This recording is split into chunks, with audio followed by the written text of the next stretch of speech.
Les femmes qui disent « Je ne t'aime plus, mais je reste pour mes enfants », on les appelle prisonnières, car elles vivent dans une prison nommée connivence, cohabitation.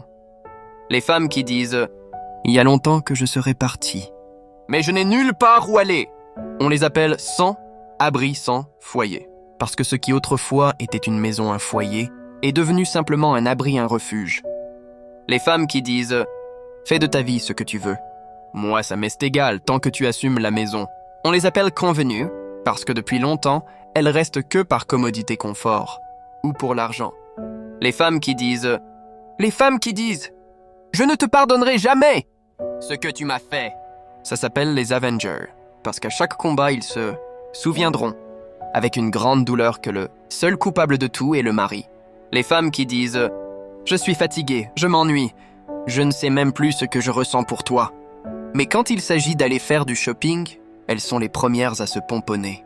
On les appelle paresseuses, car elles croient que la vie de couple n'est faite que de romances et de dépenses. Et celles qui disent, avec un air détaché, et même une certaine joie dissimulée, « Lui fait sa vie et moi la mienne ». Comme ça, personne ne se dérange.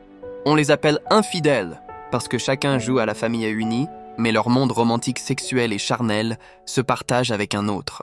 Et enfin, celles qui disent « Mes enfants passent d'avant tout, sinon, il y a longtemps que je serais partie, mais je me sacrifie pour eux ». On les appelle martyrs. Mais moi, je les appelle peureuses. Peur de rester seules,